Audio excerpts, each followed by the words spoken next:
So where's the line crossed from collecting hot toys as a hobby to an addiction?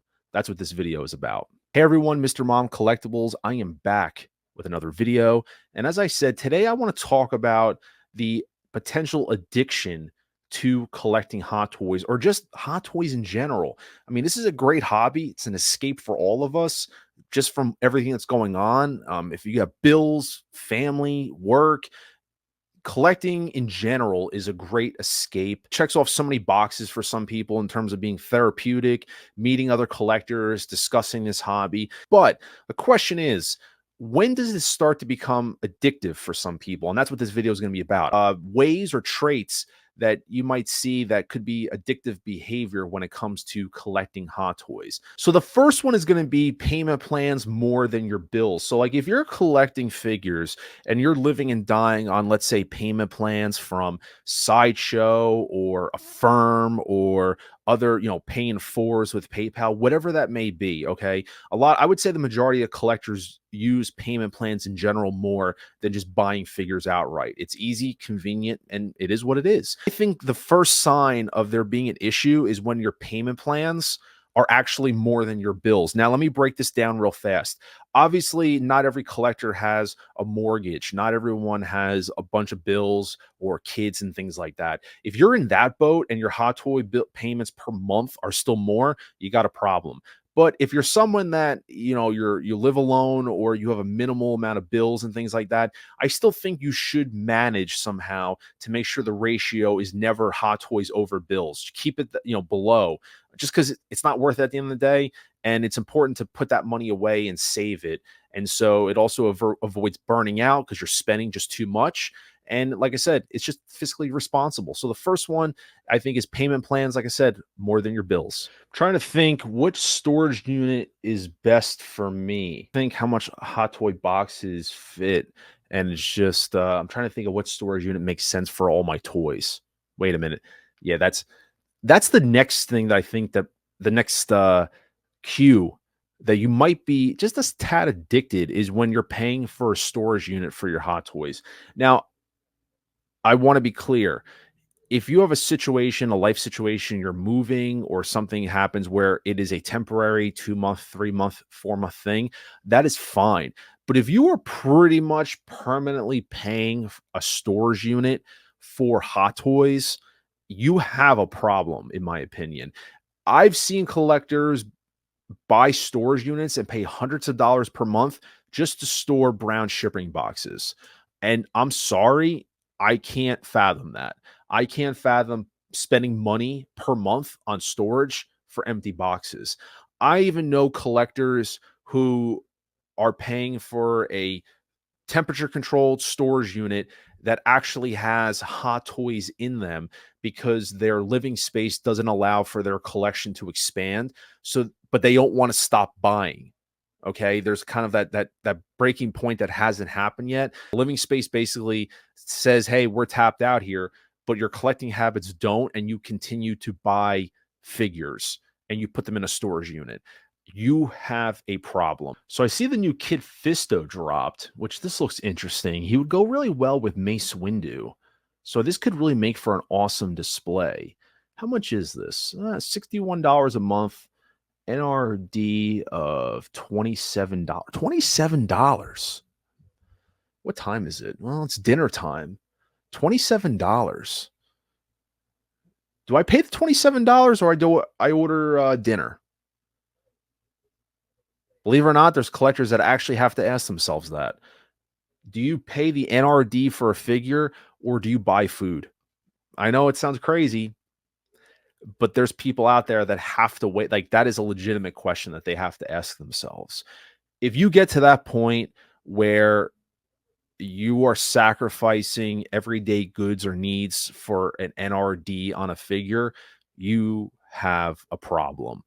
Nothing is ever more important than your health, your well being, and putting food in your belly over an NRD for a figure or a vehicle. I'm sorry. It's just not. There's just nothing that more important. If you're hungry and you need to go to McDonald's and get food or Burger King, or you just want to order pizza and whatever it is, that's more important than spending that money on Hot Toys. And if you're cutting back and you're buying, you're buying cheap food just to get by because you want to try to save as much money as you can, that's something that you need to step back and reevaluate your situation. Collecting Hot Toys should never really impact your personal life in that way. Obviously, it impacts it financially, but it never should impact it to the point where you're actually deciding on whether or not, uh, you're sacrificing everyday needs for NRDs on Hot Toys. And if you are, then you have an addiction problem. Now, this one is a little bit different. This one is probably dependent on how often it's abused. I will admit I've done this once. I've done it when the Back to the Future DeLorean was delivered. The only reason why is because my wife and I both work 9 to 5 jobs, and the DeLorean was being delivered, and I didn't want it sitting on my front step all day. I live in an area where it very well could just get picketed. And if you guys remember that box, the brown shipper, it wasn't a plain brown shipper. It legitimately had the picture of the DeLorean on the shipper. So anybody could have walked by and saw what that was and potentially lifted it. And then there's other people that had that same concern as well, hence why they didn't like the shipper that it was actually shipped in. I've only done that once, and never really anything else, but I know that there's collectors out there that do that very occasionally, especially if you have like 3 or 4 figures being delivered in the same day. They would rather sacrifice a day of work to stay home and get their figures and unbox them. Having an unboxing experience is always a great thing. I get joy in it every time I do it, but it's never worth the sacrifice of work or anything of that nature. Even like if you have personal time off, I would rather have that saved for vacation days during the summer. Just it's not that important realistically, unless you're really put in a situation that you have to do it. But it's not something that I would really recommend you doing just because. Now, this one touches back on what I said about the storage unit. When your collecting space takes over your living space, I think that you have a problem. Obviously, everyone's situations are different. For me, this is one room in my house. If you came into my house, you would never think that I have Hot Toys and proton packs and collectibles and, Spider-Man figures all over the place. You just wouldn't know that. And I think a lot of collectors are like that. And it's smart too. But I mean, I can also understand to some extent if you were like single in an apartment, you'd probably have them all over the place, maybe. But I just don't see the need to have Hot Toys in like your living room. Like I couldn't be surrounded by Hot Toys like that all the time. For me personally, it's a great hobby, but there is times that I like that disconnection.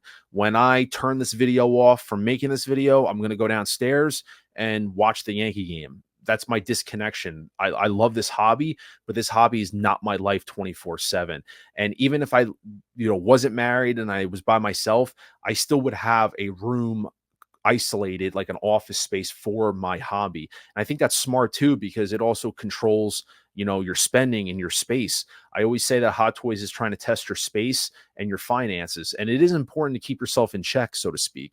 When you start having Hot Toys in your kitchen, your living room, your bathroom, you definitely have a problem that is a little out of control. And to be frank, if you're single and you're trying to meet somebody and bring someone home, that might be a little bit of a shell shock for them to see toys scattered all throughout your apartment and or your house. That's just my opinion. I can be wrong, but I think that you might have a little bit of an addiction problem at that point.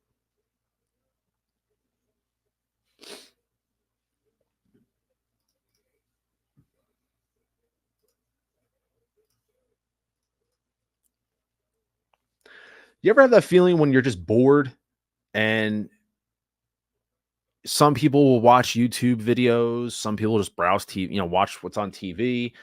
Other people will browse and just look for Hot Toys. And that's another sign I think that there's a little bit of an addiction is if you're bored, instead of doing something maybe more productive, you're filling that time browsing and actively maybe even buying figures. You might come across something where you have various sites, backup sites, Sideshow, and you see something maybe on daily deals, and you just end up buying something because you're bored and purchasing is kind of filling a void. That's a sign of addiction, I think, in my opinion. Now, that one doesn't just translate to Hot Toys. You could be buying anything. You could be online shopping in general. And there's many people out there that fill that need of boredom by buying because they just get a high, they get a fulfillment out of that. Buying something, tracking it, getting it in hand, opening it. There's definitely like a rush for that. But Hot Toys are very expensive pieces, and I think sometimes you can make irrational decisions that you might end up selling stuff down the road. And it might be figures you buy that you're not 100% invested in, but you're doing it to fill a void of boredom. But you'll end up losing money because you'll buy something and end up probably selling it and taking a hit on it. So, bored buying is definitely a cause for concern.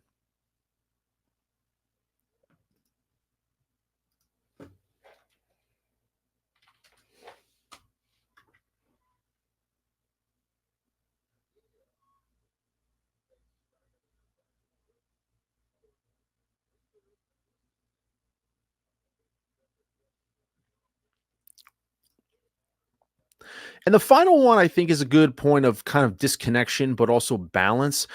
Are your social media accounts, whether it's Facebook, Instagram, YouTube, Reddit, or all of them, X, are they predominantly six scale related?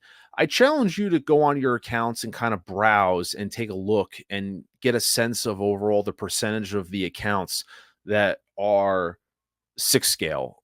And I mean, there's nothing wrong with that, but I think that's just kind of one of those things about having a good disconnection from the hobby. It's great to kind of be infused in that kind of stuff and like look at reviews, but when does it cross a point of just being straight up addicted? If you're not buying them, if you're not opening them, you're watching content 24/7.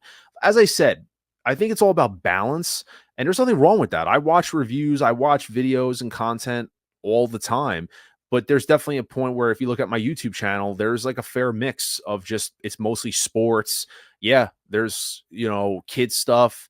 There's Taylor Swift there. I have a daughter. She watches, stuff on my channel. And yes, there's Taylor Swift videos on there because like I said, I'm a Swiftie. I'll get beat up over that, but I don't give a shit. But and there's wrestling videos. So my channels, my what I watch is very diverse, but there's videos that sneak in of Hot Toys every so often. But I kind of make sure to keep a balance because, like I said, that disconnection I think is very important.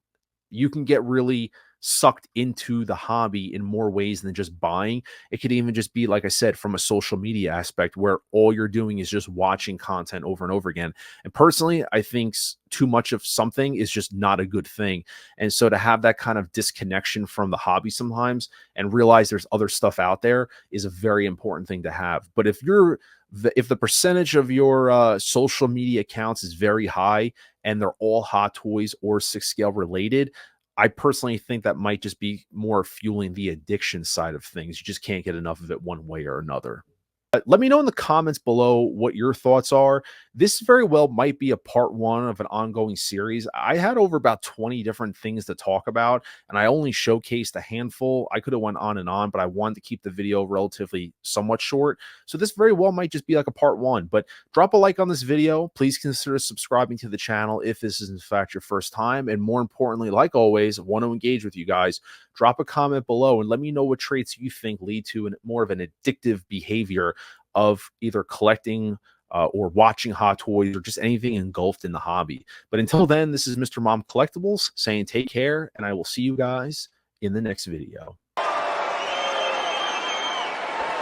Acknowledge me.